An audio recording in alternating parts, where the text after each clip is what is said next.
We had everybody at that protest, and that's what scared the bejesus out of the political class. It was both of them, conservatives and liberals, lockstep, that put forward these lockdowns.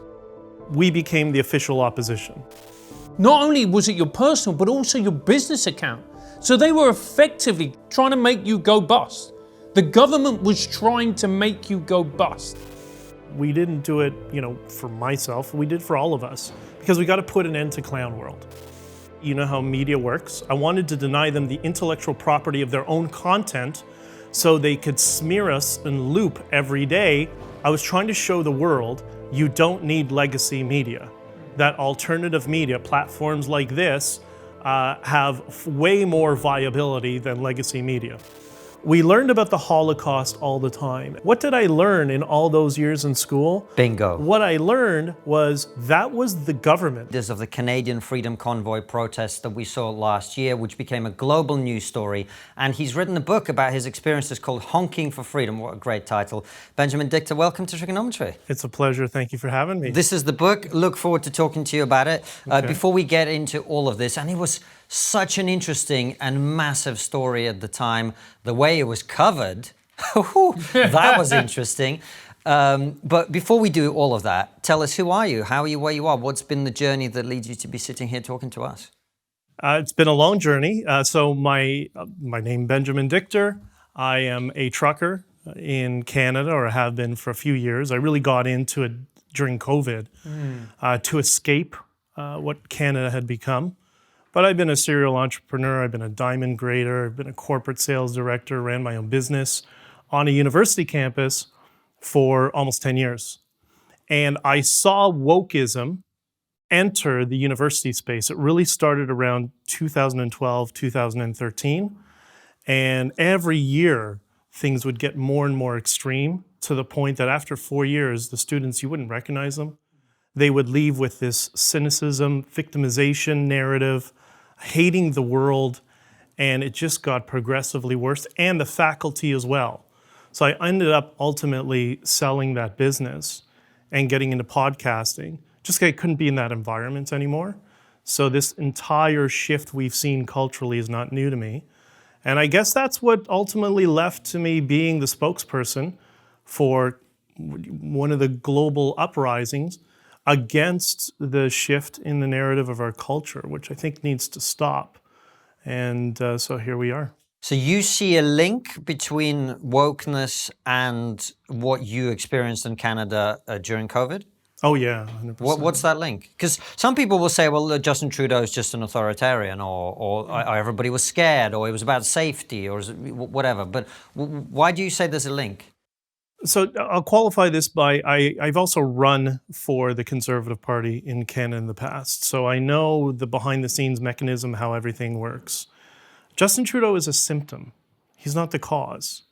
And Justin Trudeau really, everybody on Parliament Hill knows, he doesn't make any decisions. He has no idea what's going on. The PMO runs the country. So you have these quiet, these secretive bureaucrats behind the scenes that are running the entire wheel of the country, and they just wheel him out. Sorry, can I just pause you there? Yeah. What does PMO mean? Oh, sorry, Prime Minister's Office. Okay, got you. So the Prime Minister's Office is running the country, and so they don't have any scrutiny in the media. He's just the puppet that they roll out to be the punching bag. He doesn't read the news. This is from a former Liberal cabinet member who's told me this. He doesn't read the news. He doesn't know what's going on. The deal was he's going to be the relationships manager. And he let that slip one time when he first got elected. So they run the country. They tell him, Justin, go out and talk about these 3-4 issues. And that's why he seems so incongruent from what's actually going on to what he's actually saying. He has no clue. And I think I would argue we're seeing an element of that in the United States as well. So come back with me to wokeness and the connection between that and what you guys were protesting about. Okay, so the wokeness is the underlying philosophy of people like Justin Trudeau and the people within PMO. So they're all very postmodern in their worldview, all subjectivists, all the negative aspects of postmodernism, what you see within that team. And people who were protesting, and I think this is what scared the government so much is those are your middle class people and your working class people and your small business owners. I was shocked during this protest, the range of people from various demographics, political and socioeconomic, that I was dealing with. Everything from working class truckers to billionaire hedge fund managers, to teachers, to people who worked in government, to police officers who privately would communicate with me. We had everybody at that protest, and that's what scared the bejesus out of the political class. Sorry, Francis, I don't mean to interrogate. I'm just very curious about the thing that you said, which is how does wokeness connect to restrictions, mandates, etc.? Do you feel that that's what I'm getting at? Do you feel that there's a link there? Oh yeah, 100%. So tell me about that, because I'm curious what exactly you mean. What is the connection? The connection is the authoritarian nature of wokeness. What does wokeness do? It restricts your speech. It restricts what you can say, and it restricts what you can think. Well, that's what we're seeing within our governments as well, and that's why we protested. I mean, it's a great point.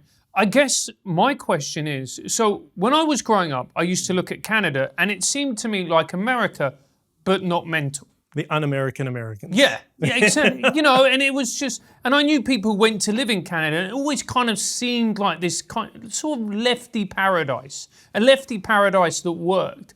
And then over COVID, I just saw them descend into insanity. How has this happened? Because obviously it didn't just happen with COVID. There were things brewing for a while. Well, once again, Justin Trudeau is a symptom. So I think it's been in rapid decline for generations. Give you an example. My dad was a teacher. So my dad is very egalitarian and somewhere in the center, maybe fiscally conservative because he came from a business background. And I remember one time, if I remember, it was 1989. He came home from work and he would always talk to us about work and what's going on. And he was very frustrated. And he was frustrated at the fact that they had a new policy at the Board of Education. You can only be hired to a senior position as a teacher or in the ministry or the board if you're a woman. Now again, my dad is very egalitarian, doesn't have a problem with women in roles. So I said to him, well, what's the problem with that? He said, the problem is they just have to be women. They don't have to be qualified. So I walked into my school this year and found out our secretaries from last year are now the principals. And when I asked them, what are we going to do for the budget? They didn't understand that that is their responsibility, and they know nothing about how to read a balance sheet. And this was in the late 80s that you started to see this. So this has been my entire life. You've seen a little bit over time.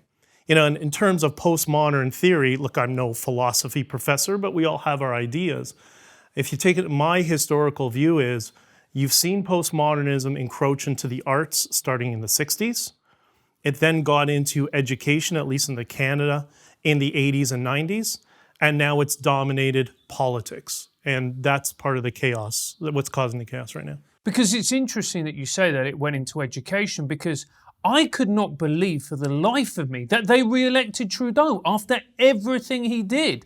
I genuinely thought to myself, who is voting for this man? Well, is this when I explain why the Conservatives suck? Take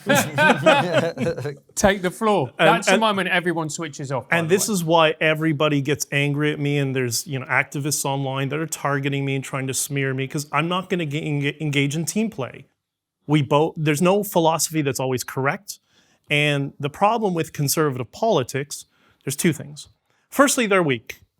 They're never going to challenge anything. They always cede ground to the other side. And the problem with that is if you're going to promise conservative policies, but all you get is rhetoric, their base, the next election around, decides, you know what, I'm just not voting for them again because they didn't do what I wanted.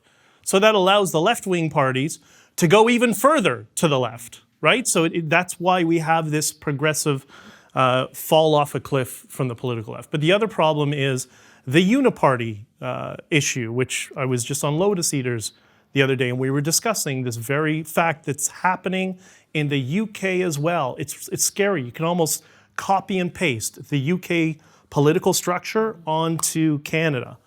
In the case of Canada, we have our Conservative Party, Pierre Poilievre, who's the new leader. And the deputy leader of the Conservative Party is a woke supremacist who used to target me and other people. We were very pro-gay, people. We have a lot of friends in the gay community. And she was also a lobbyist for a lobby firm that was co-founded by Justin Trudeau's chief of staff. And who was her last client? Her last client was Walmart, where she lobbied for Walmart during COVID to be able to stay open, and other businesses, small businesses, should be shut down, and to reinforce the COVID lockdowns. And what's really frustrating for all of us involved in the trucker protests, it was both of them, conservatives and liberals, lockstep, that put forward these lockdowns.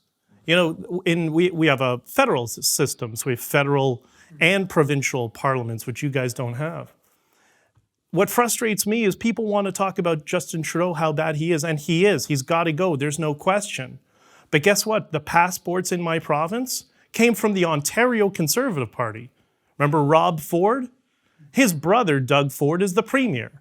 And he's the one who imposed the passports, and just before the trucker protest, reinstituted mask mandates and was contemplating, should we have passports for grocery stores, and pharmacies? Those were conservatives doing that. So I'm not going to engage in team play of, oh, team blue is good and team bad is red. No, they all suck.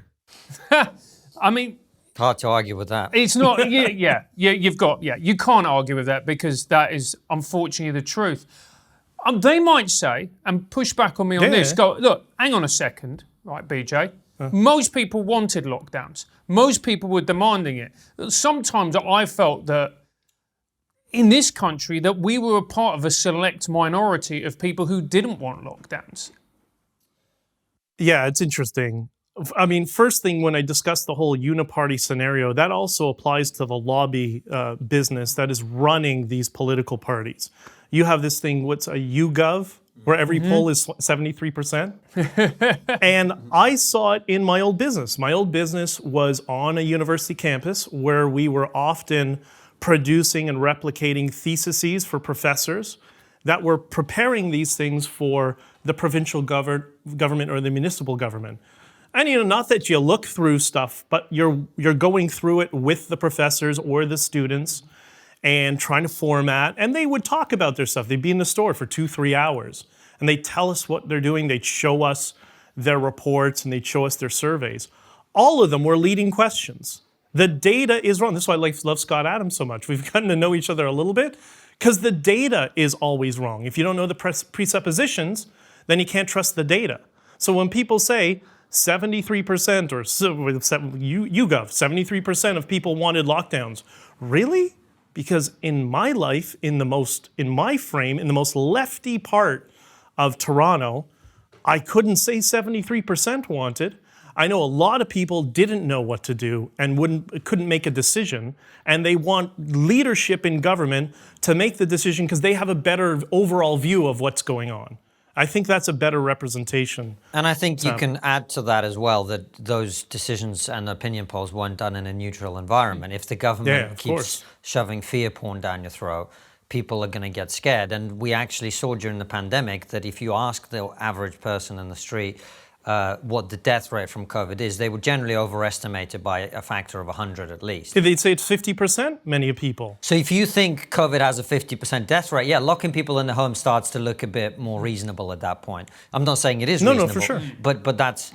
But we didn't do this during SARS. Remember, Toronto was particularly hit during the SARS outbreak, and what was the death rate of SARS was 34%. We didn't do any of these measures during SARS. Yeah, you wash your hands. We didn't even have masks. It was just, use hand cleaner, hand sanitizer. Careful who you talk to. Just don't. They didn't even do the social distancing. None of that. And you know what? We got out of that. And that was a 34% death rate. I'm guessing it's probably something to do with the contagiousness of it, right?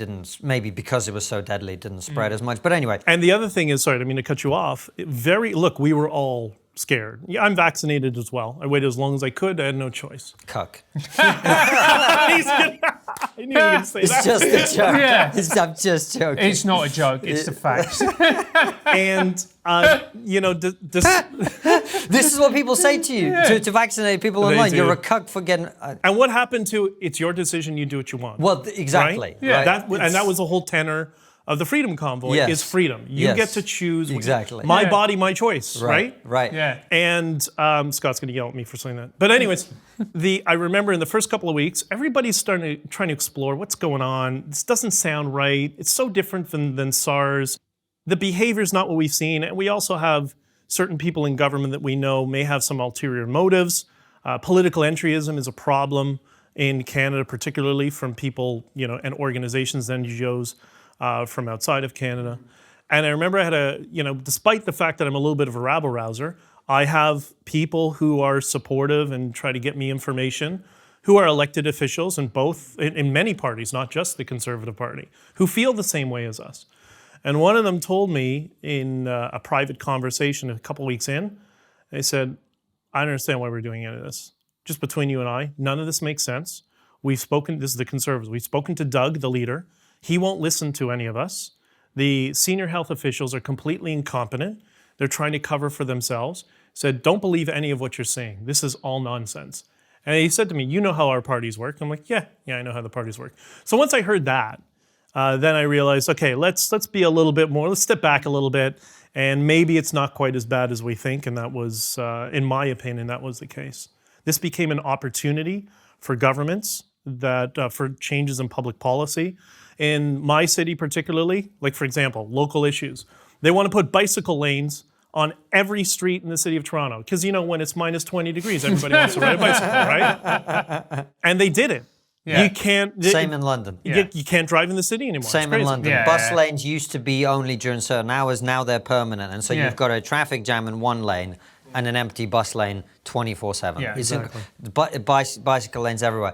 But listen, we've talked a lot about the background, which gives everybody a perspective on where you were coming from Yep. when you decided to get involved and actually do something. How did the protest start?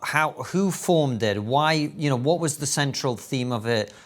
Just give us the background to how the actual Freedom Convoy began. Okay, so now that we know a lot more since the convoy, a lot has come out since the POEC Commission and Diverge Media. I should encourage everybody to check out Diverge Media. Independent journalists have been digging into some of the evidence that was provided.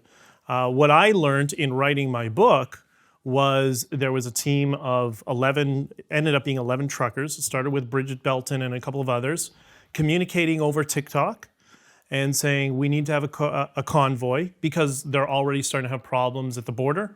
She had one particular issue. She was basically harassed by CBSA, our border control. And she got online and started saying we have to have a convoy. Other people in the trucking industry were getting very frustrated as well. They saw their livelihoods were about to evaporate because they could no longer cross the border. And they just found each other online and decided, okay, we're going to do a convoy. They initially wanted to do what's called slow rolls. You have a convoy, trucks driving slowly, just causes disruptions to get attention from the government. And then some people with political ties got involved, and I think ultimately co-opted it. But Diverge Media's documentary that's coming out soon will explain a lot of that. But I was eventually contacted by people who I knew. One was Tamara Leach, to ask to be the spokesperson and to do media, spokesperson, press releases, all that sort of stuff. And I remember I've said this many times that in the very first call, when she called me out of the blue, I haven't spoken to her in like a month or maybe 6 weeks. She said, hey, listen, my friends and I, or a bunch of us, have started a convoy. And she said, I love these truckers and all, but I can't have any of them go in front of the media because we all know the media traps, right? And she knew I was media trained in the past. I produce a bunch of podcasts, Not on Record, Stephen Hicks's podcast, whatever. So she knew I was comfortable in this domain, and she said, would you be willing to be the spokesperson? And I said, yeah, sure. I agree with the cause. I'm getting frustrated as well. And then I said to her, by the way, did you know I have a truck?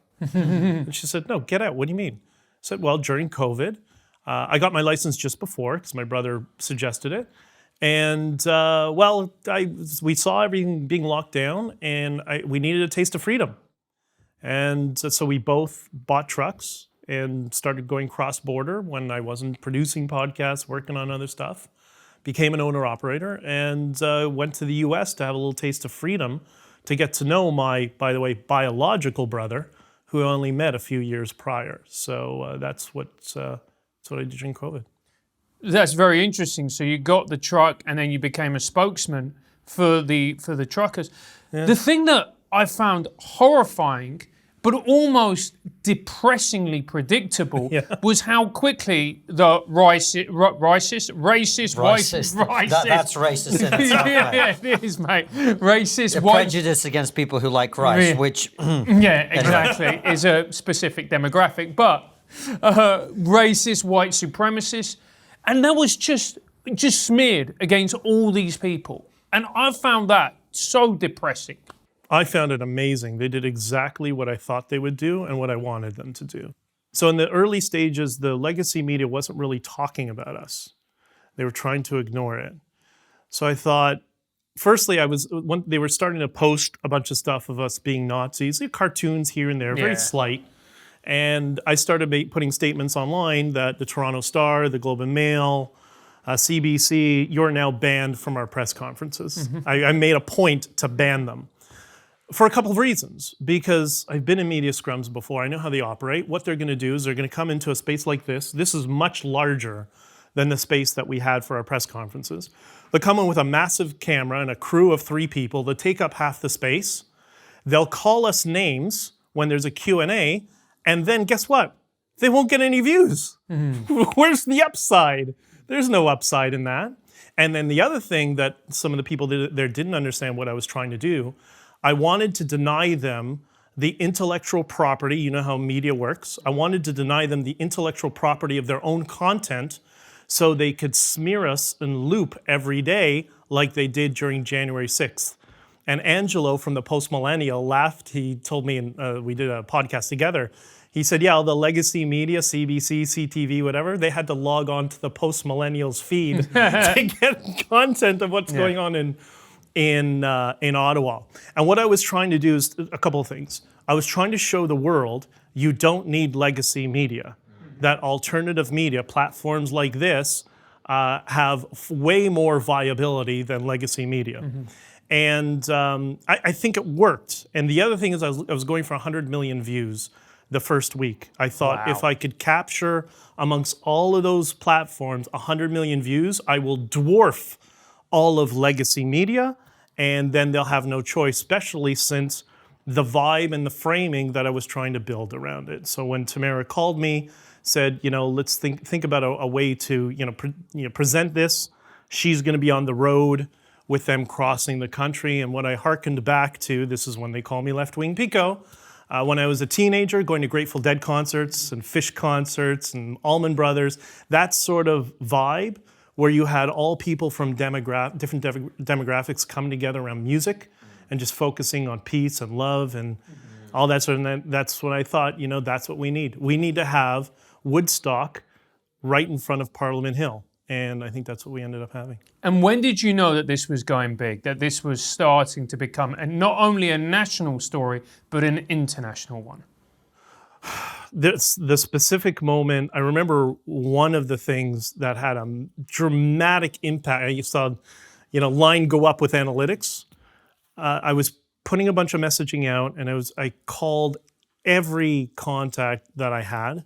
Because there's some, very influential people who I know, who I never ask for any favors. We're just friends. And this was the one time I tried to reach out to everybody just to collect on a favor. Do me a favor, can you talk about this, whatever. And one of the first people I reached out to was Gad Saad, to do an interview with him and to talk about it and whatever. And I remember one day early on in January, before we left or when the trucks were on the road, I don't remember the exact day, one of the podcasts that I produce, I put a tweet out after talking to Chris Guerra, who was on the ground. He was the first person working with the Ottawa police who were telling us where to park the trucks. Very important. And he said, our server crashed. We got up to 36,000 trucks registered. He said, we're now estimating like 50,000 trucks, maybe we're trying to get all the data and they're struggling with it. And we may have up to 500,000 people coming this weekend. So I put out on a tweet on one of my platforms, well, Justin Trudeau's going to have a difficult week, 50,000 trucks and 500,000 people. And Jordan Peterson retweeted it, did us the favor. And then when that happened, boom, everybody started to jump on. But only within the alternative legacy media framing. And the other problem is, which I explain the strategy in the book, is I couldn't do a Freedom Convoy Twitter account or a Freedom Convoy Facebook account because I was dealing with censorship, right? That was right in the heart of massive censorship. So what can we do? All right, well, I guess we can use hashtags, and we'll use different hashtags and change them up periodically so it'll be all that much more difficult to censor, and I think it worked. So I ended up managing a bunch of different Twitter accounts from platforms that I have, but myself and Tamara Leach's personal account both was me. And it was going great. It was, I was following it, and I was really, really invigorated by what you were doing. It just made me so happy that there was pushback, that it was done peacefully, that it was done in the right way. And it wasn't partisan. And it wasn't partisan. Yeah. And it was great. And that made me so happy. Awesome. And then this is Francis. When he gets happy, I know. When he gets happy, he always goes down at the end. We're gonna go off a cliff now. No, it never ends on a high with you, it doesn't. No, it doesn't. Then, just end there. Okay, next question. Yeah. And it was so great, but then it got really bad. Yeah. And then that made me happy. No, it doesn't.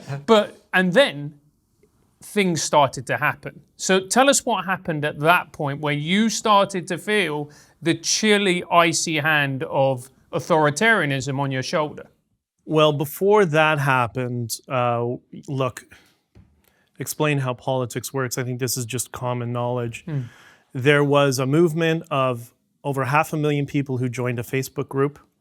We were raising record money. And just to give you some framework, in Canada, it took the Liberals 4 years to raise $40 million to get Justin Trudeau elected. We raised $23 million in 3 weeks cumulatively. Wow. Yeah. So holy shit. That's crazy, man. Are we talking about the fact that Justin Trudeau got 40 million? No. It's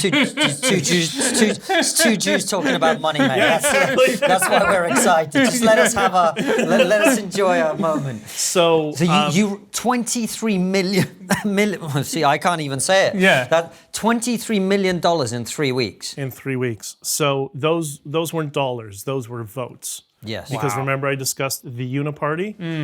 We became the official opposition.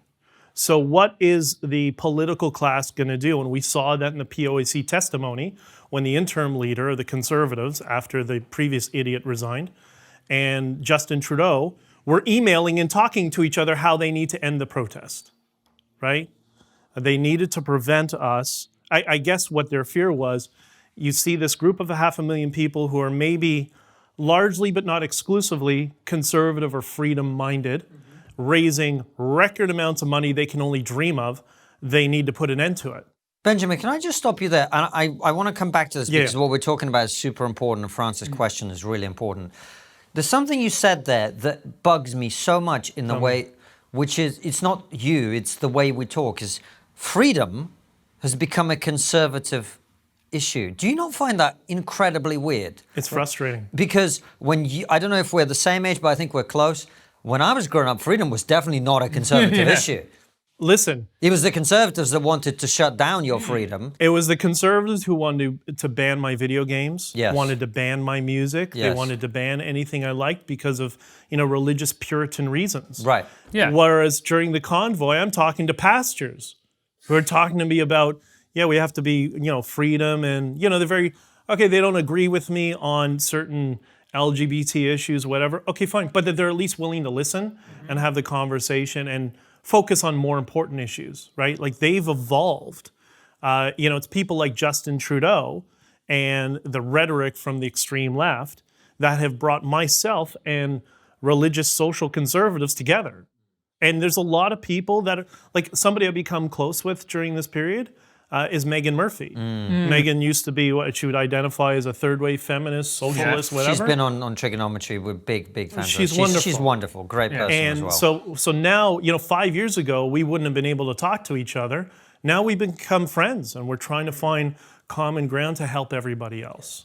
So yeah, it's really frustrating. We'll be back to our interview with Benjamin in a second, but first we wanted to take a minute to tell you about GiveSendGo. GiveSendGo played an integral part in the truckers' story, helping them to stand up against an authoritarian government, oppressive banks, and a funding platform that abandoned them. If you don't know about GiveSendGo, it's a crowdfunding platform that allows people to raise money online. GiveSendGo can be used to raise money for medical purposes, business venture, personal needs, and all sorts of other causes that people have. GiveSendGo support freedom of speech. They don't cave to the mob, and that's why we're a proud partner with them.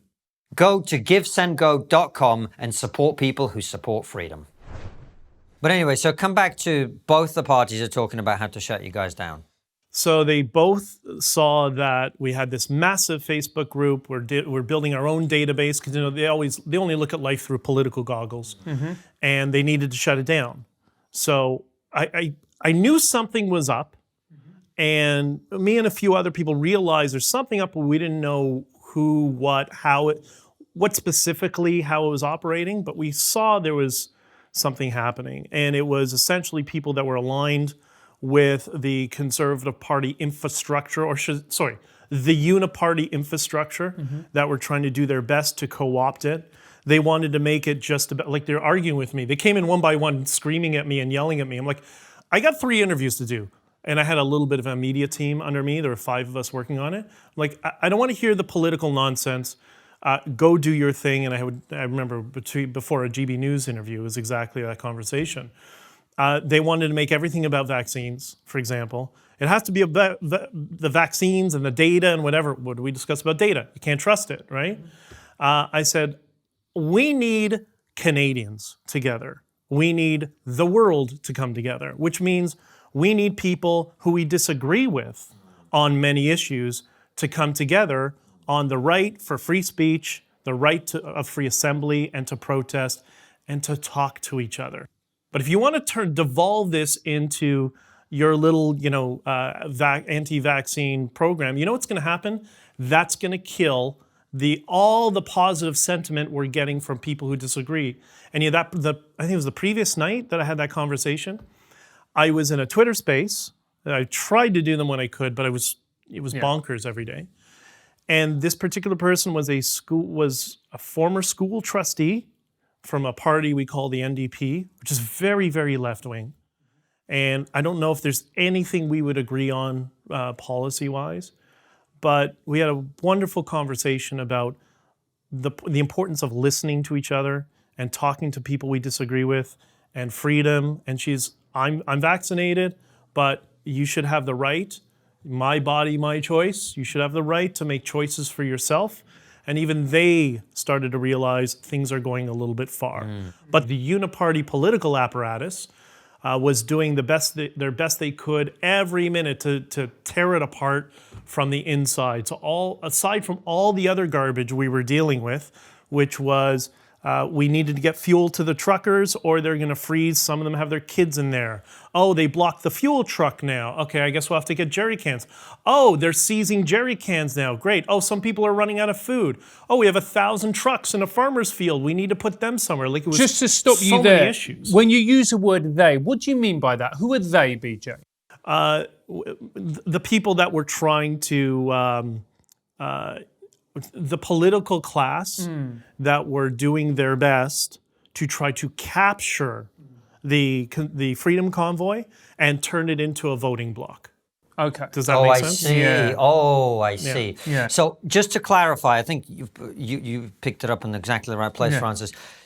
It sounds like there were 2 things happening. Many, 2. There's like 50 things 50 things happening. But in terms of the broad movement, on the one hand, you had Justin Trudeau and his government trying to shut you guys down, and we'll talk about debanking and police, etc. in a second.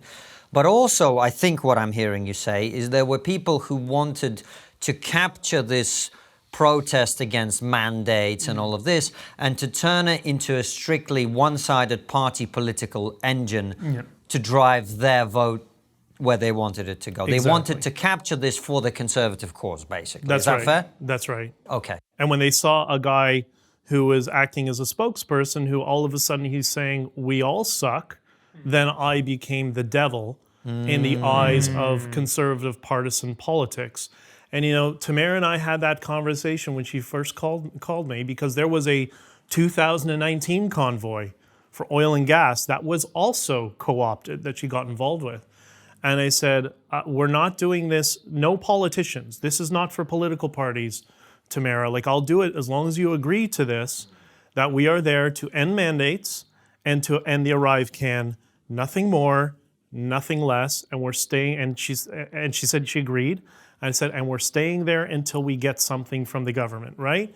She agreed. So yeah, it was... Okay, so all of this stuff is going on, Yep. but quite quickly, I mean, I remember seeing, it wasn't maybe as bad as Australia, but I do remember scenes of violence, people being attacked.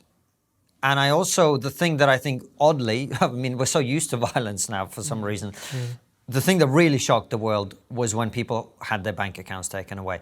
And I saw this not only on the media, we have fans of the show, we do these monthly calls with our top supporters, and one of them is in Canada, and she was saying, I sent money to the truckers, and she's a pensioner living alone. She says, I'm terrified. I don't know what will happen to me if I don't have any money.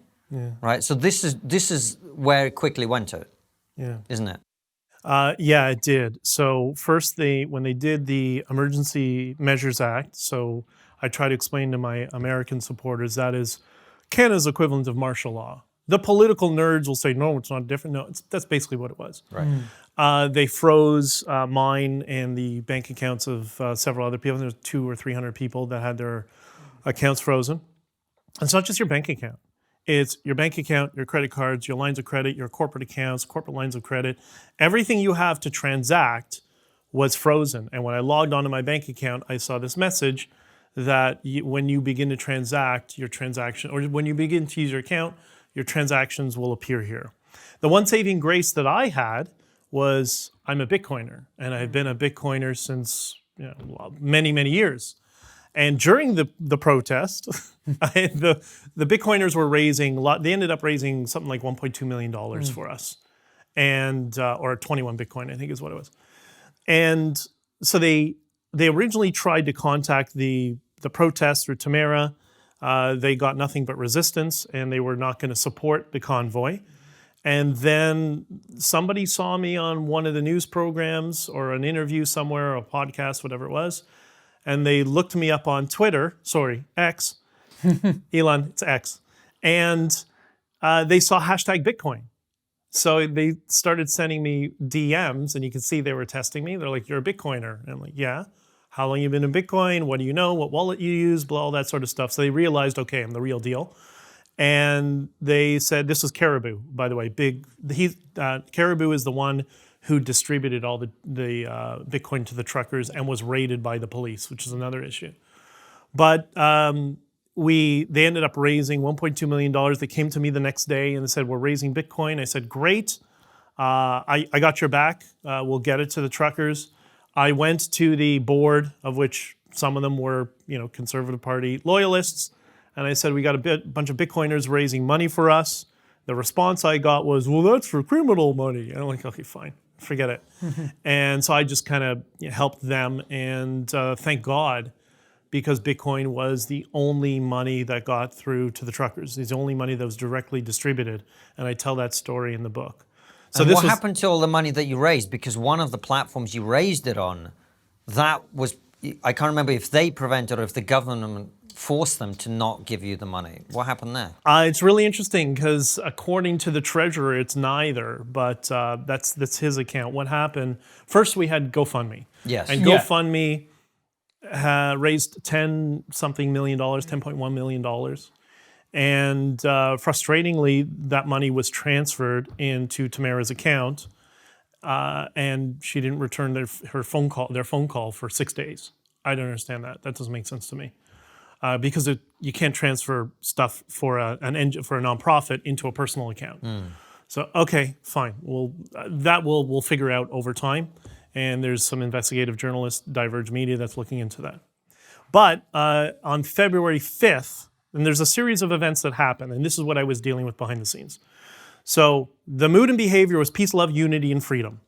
And then I explain in the book where all of a sudden on February 5th, one of the lawyers came in and just decided to upload a video to Twitter to say, your freedoms are your freedoms are being eroded. Justin Trudeau's tyrannical. He's destroying the country. You're not going to have a future left. Come down here and come down here, support the truckers and whatever. And I lost my mind. That's not freedom, peace, love, and unity and freedom. That's not the mood and behavior we were trying to build. But it's because a series of events already happened. On February 3rd, the Conservative Party leader, who everybody wanted to get rid of, he resigned. The next day, Candice Bergen, the new interim leader of the Conservatives, tried to bait us into joining her for a press conference, and she wanted to meet us at the ANW to do, I don't know, whatever it was. She wanted to do a photo op with the truckers. Everybody else, I'm the one I was this thinker in the room. I said, no, absolutely not. She's going to bait us, and she's going to tell us we all have to go home, and then we'll have zero political capital, and it'll be over.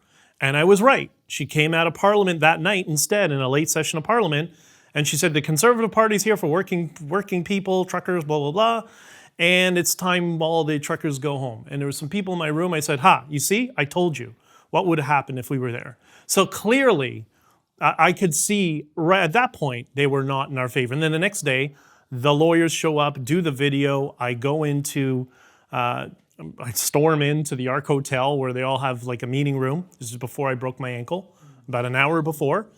And I said, what are you doing? I used a few expletives and it was quite aggressive for the first time. Everybody was shocked that I could get so angry. And he responds with, oh, okay, I'm sorry. Here, you have a $5 million lawsuit now, a class action lawsuit, which has now swelled to $450 million in damages that a few small businesses with ties to the Liberal Party are dragging us through the court system ongoing right now that we're dealing with. So clearly, there was way more collusion going on behind the scenes than we realized. Both parties wanted us out of there as quickly as possible, which we understand, but we just wanted to talk to somebody in the government. And they also were going behind our backs, which I didn't know, to meet with the city of Ottawa to condense the protest. And they brought this to me and said, we're going to go meet with the city of Ottawa and work out a deal. I'm like, excuse me, they told us where to park. The city of Ottawa and the Ottawa police gave us our parking spots. We haven't spoken with Blackface yet, right? And I was actually we know who runs the party, so I know the people, I know the procedures, I know how they would have talked to us. And I tried to tell them, these are people in government. My dad had an entire career in government. Everybody's going to be pointing the finger at each other, trying to defer blame to somebody else or another department. They'll do that for a week, and then at some point they'll figure out who to talk to. But if you go to meet with them now and start to acquiesce to demands nobody has made, you're a lawyer, you've never negotiated before? Like, what's wrong with you people? It's because they were trying to end the protest. It's, listening to this story, it's, on the one hand, it's really inspiring. It's a classical, the little guy stands up against tyrannical, oppressive regimes. On the other hand, it's really dispiriting because it's not just you against government, it's you against the entire political class. And the fact that your bank accounts were frozen, and you said not only was it your personal, but also your business account. So they were effectively trying to make you go bust. The government was trying to make you go bust. And what's interesting on that topic? What I did was I sent an email to the presidents of the two banks that I work with saying, hey, my name is Benjamin. Why do you have my bank account frozen? Just out of curiosity, CC a bunch of lawyers. Yeah. And which is one of the podcasts I produce, not on record. And I finally got a response in March. So after the protest was done, after I tried to avoid arrest, which was a whole crazy week, which is another issue. And I got a response. And the response, this response letter, I held on to it. And I held on to it because I knew there was going to be some sort of parliamentary investigation into the bank account freezing. Because the first lesson you learn in politics, everybody cares about their money, especially those who say they don't. They teach everybody that in politics. And Chrystia Freeland, who is somehow, both the finance minister and the deputy prime minister at the same time. I've never heard of that before, but whatever. And on the board, the advisory board of the WEF, the World Economic Forum. She was in this parliamentary session trying to evade questions, and she let it slip to suggest that the bank accounts and financial institutions took it on their own accord to freeze bank accounts. Like, really? Really? Because I have an email that says the opposite. So I have a very large Substack. I reached out to a journalist, a very experienced journalist I know, Mark Petroni, and said, hey, Mark, check out this email that I haven't told anybody about. And Chrystia Freeland, he's like, oh, that's great. Do you want to write an article about it? So he did. Zero Hedge picked it up and I guess effectively nuked that line of narrative that the government was trying to perpetuate, that it was the financial institutions. And what people didn't understand, what I was trying to explain to people was, this is maybe, not to like side with banks, but is this the inevitability of the excessive overregulation of banks that they always complain about? This is where we're going to converge, that the government can now, in a very fascistic manner, dictate who gets a bank account and who doesn't, which is why #Bitcoin. And what was really interesting about the case is the first time that I'd ever heard about debanking, bank accounts being frozen. And now we're seeing it happen more and more. In Brazil, it happened 2 months later. Yeah. They had a trucker protest after the elections. What's the first thing they did? They froze all the bank accounts of the truckers. So do you think this is something that we're going to see happening? We saw it with Nigel Farage in this country. That's right. Nigel as well had the same thing. We've had one of our accounts suspended. Yeah. We're still investigating what happened there as well. Listen, irrespective of whether you agree or not politically, before the convoy, what happened to Abramovich here? They froze all his assets in the United Kingdom and essentially stole his soccer team. So, and I think that's why we had people from all demographics reaching out to us, because they realized this is not a rich or poor issue. This is not a blue versus red issue. This is the political class who've gotten a little bit drunk with power versus everybody else who just wants to get on with their lives. And the thing that I find really worrying is that, for me, is foreshadowing a world that we're going to be going into, where cash is going to become obsolete. There's my little conspiracy theory that they use COVID as a way to eliminate cash. Mm-hmm. Cash is going to become obsolete, and this is going to be the way of controlling the populace. Yes and no. Like, I'm of two minds about this, which is, by the way, a skill I think we all have to start developing, is going back to where we can simultaneously hold two world beliefs. People have forgotten that. I comment a lot of this because I go in a lot of Bitcoin spaces. I'm going to be speaking in El Salvador and Florida and on Bitcoin stages and stuff. I don't know that we're going to get a CBDC. That's what everybody's concerned with, central bank digital currency, because that's what that would allow the political class to do. I think what people misread about how the political class behaves, because I've interacted with a lot of these people, some of the wealthiest people in the world, and we get this impression that they are these authoritarian, controlling hawks. And there's no question, some people on, I would call it the authoritarian left, have that sort of vision. But not all wealthy, billionaire, influential, industrial people, they're not a group. They all have different competing interests, and many of the people that I've met within that demographic, they're just scared. Fear is what's driving so much of this, and I think when we understand that it's fear, not the this inflated sense of control that some mid-level political bureaucrat thinks they have, but the really top people, they're worried about this collapsing as much as we are. Elon Musk is a good example of that, whether you agree with him or not. I happen to, but he's a good example. He's not an authoritarian looking for control. It's fear of everything collapsing. So I think because of that, and because of the weakness of politicians, that politicians are always looking for one thing very, very vigorously, which is plausible deniability.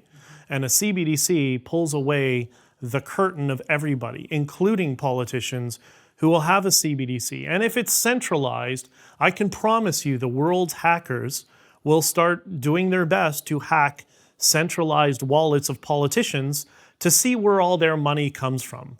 And that's once they get a wind of that, all right, it's over. And where it goes, because you're going to find some very interesting things on both ends of that spectrum. So it exposes them as much as the rest of us. So I'm actually quite positive on, and this is also why I advocate for Bitcoin. And then many of the Bitcoiners will say, well, we're going to have exclusively Bitcoin. No, I think we're going to have a fiat system that works with Bitcoin, this new asset, this protocol that never existed before. And I think things are going to work out. It's just going to be some bumpy roads for the next few years.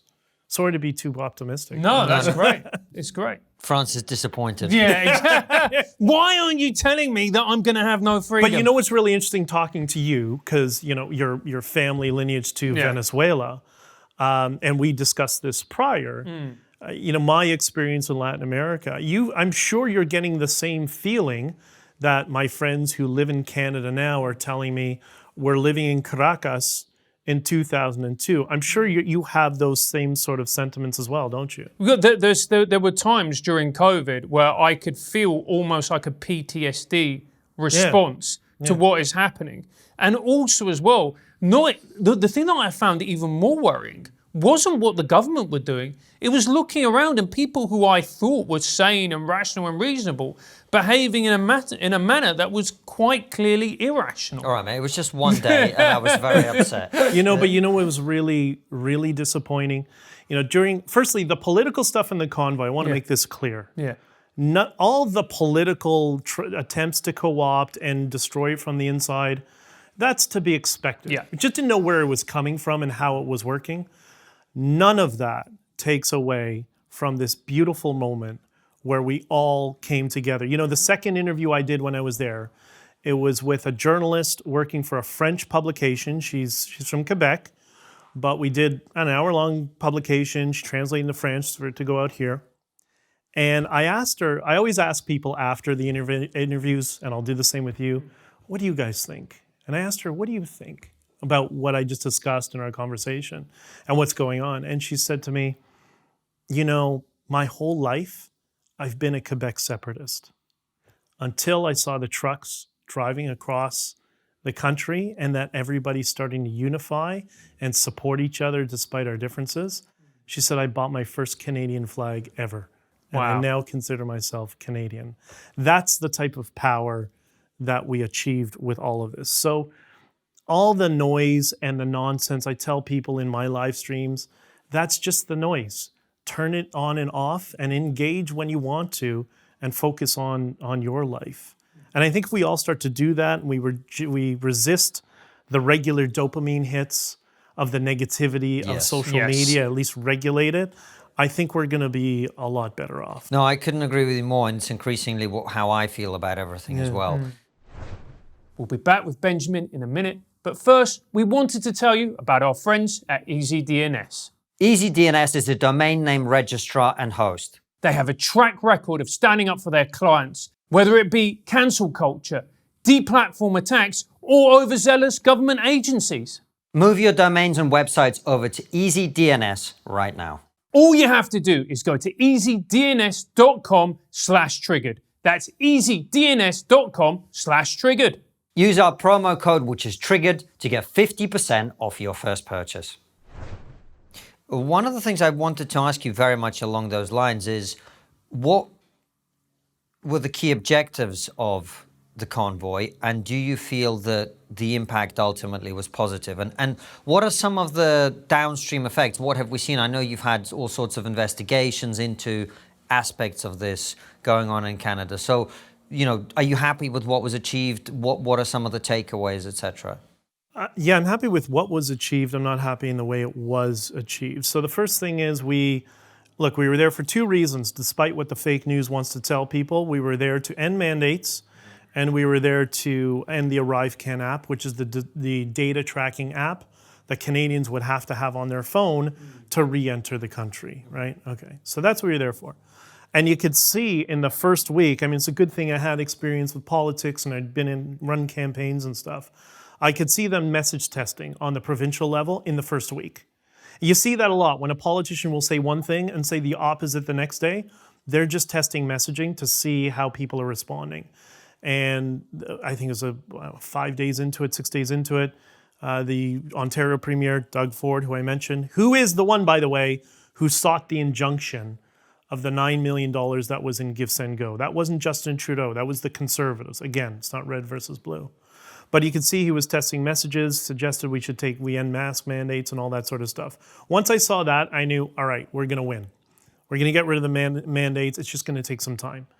The ones that held on the longest were the extremists, which were Justin Trudeau, Omar Alghabra, and the PMO. And they took, if I remember correctly, was it 6 months, 7 months, something like that, to finally lift mandates for travel within Canada. So, and we know how politics works. They have to do it, but they have to have plausible deniability, which I was ready for.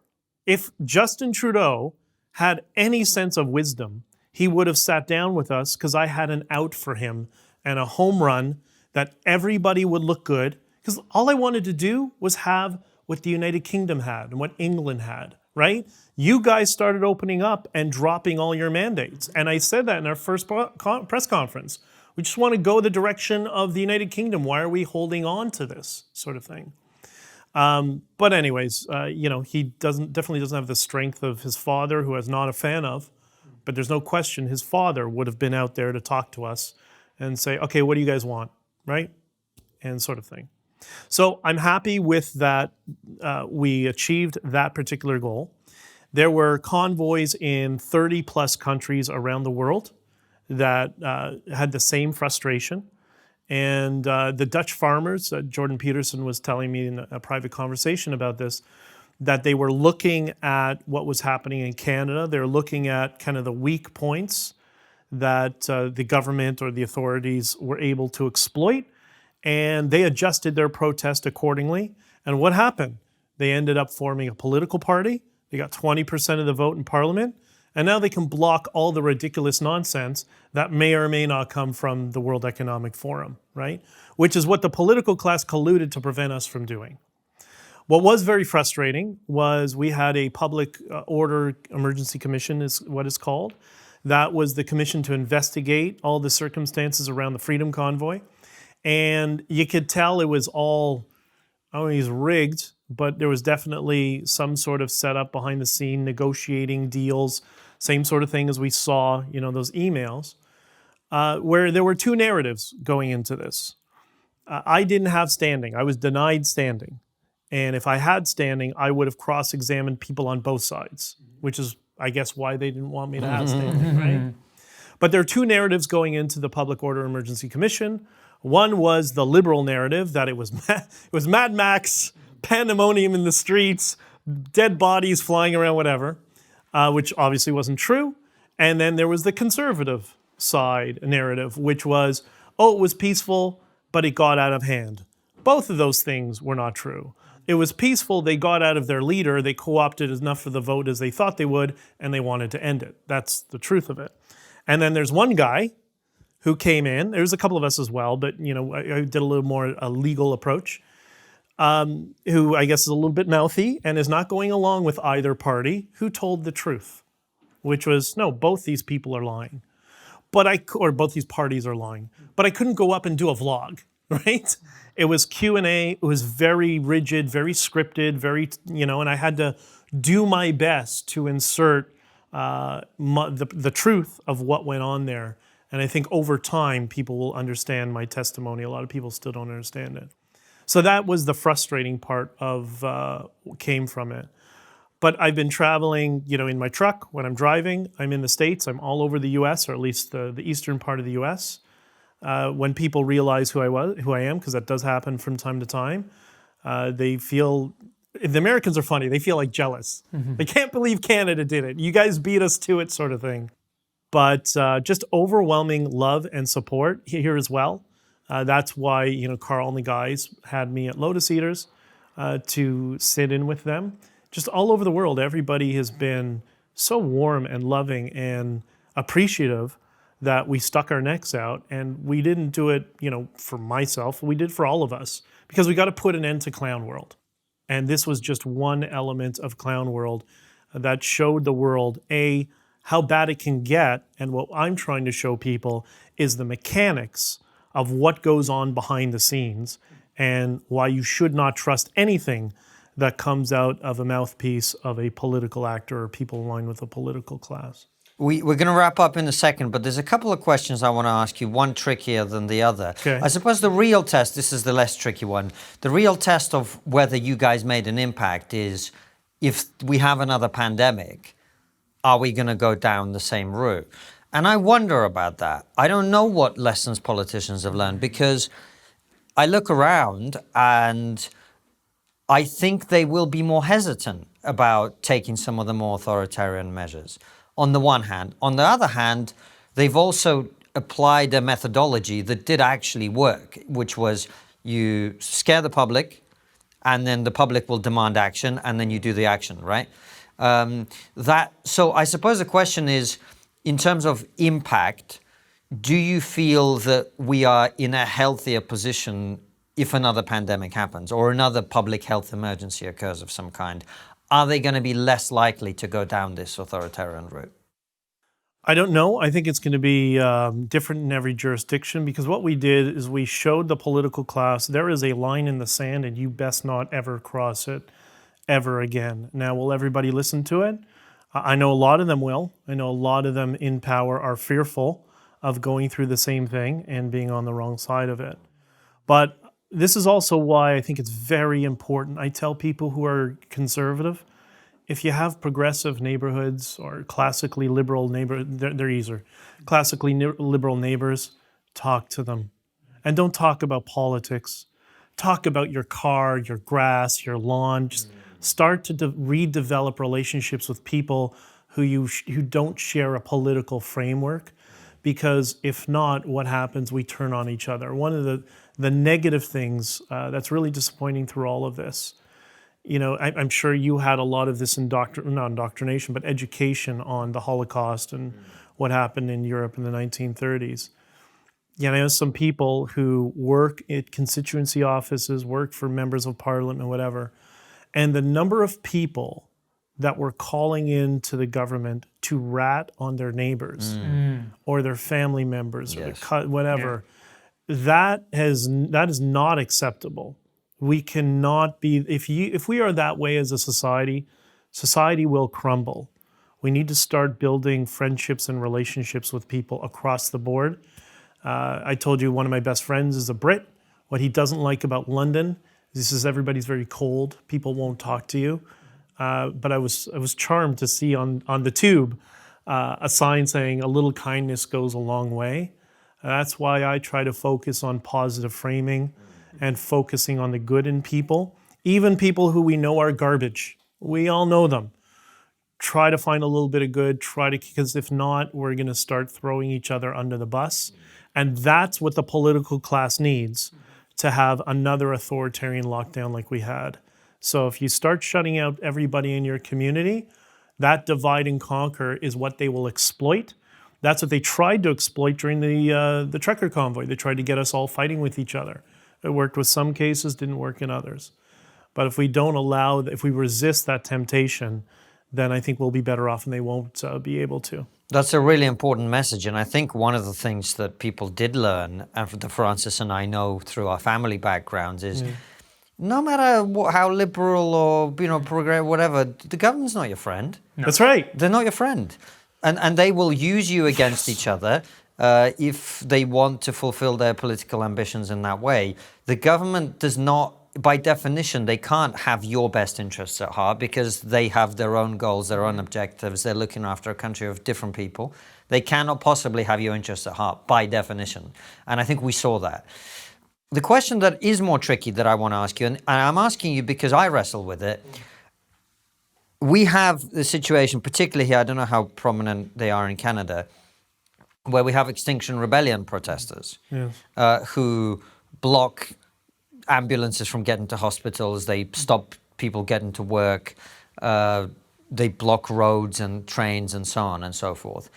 And I disagree with that because I think the cause that they're advocating for, they completely misunderstand and the solutions they're offering are ridiculous, etc.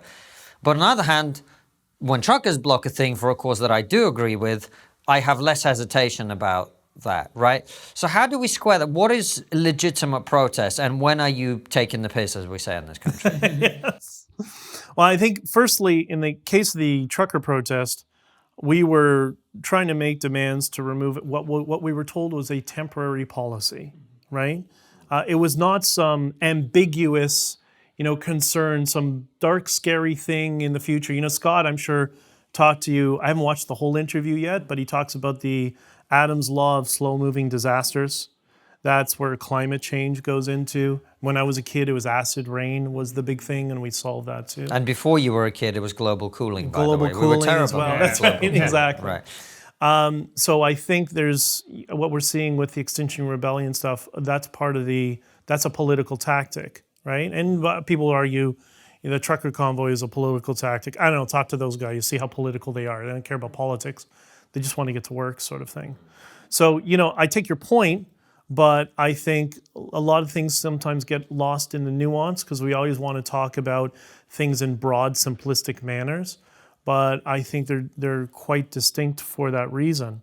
The other thing is when we had our protest, despite what the fake news will tell you, and I have many pictures I can share with you, we had every street, because remember, we worked with the city of Ottawa. So every street had a laneway that was open for emergency vehicles. We had a two command centers. One was security, one was liaising with the city of Ottawa. In case there were emergencies, ambulance needed to get through, whatever. We had a coordinated team, mainly ex-police officers and some ex-military, that were ensuring emergency vehicles were not disrupted. So people see the picture of Wellington Street. That was the main street where all the trucks were in every lane. But all the other surrounding streets in Ottawa, the trucks were occupying half the street, kind of like the bicycle lanes are doing now. And then the other half was free for emergency vehicles and for people if they needed to drive. And I actually had to leave Ottawa a couple of times. And I have video of me driving back into Ottawa. And it was, I don't know, as quick as any other day. In Ottawa traffic, it was no different. So we weren't, if Extinction Rebellion got on a street, and well, I mean, the cause is an issue, but it would be the same as them blocking one lane of roadway on a major street, not the entire thing. We live in the UK, that is the major street. Well, yeah, that's true. Yeah, that's true. But you know what I mean? Like, yeah, of course we do. And also, I wanted just to double back to a point that you mentioned, and it's so frustrating for me because the first organization within, I think it was 13 minutes, that smeared us as racist, bigot, Nazis, white supremacists, whatever, was a Jewish organization in Canada tied to the Liberal Party called CIJA. They're the ones who released the press release on behalf of the Prime Minister to say that we're white supremacists. Now, I don't know, I didn't learn much white supremacy in the first 13 years of Hebrew school, but maybe I'm wrong. But you know what I did learn?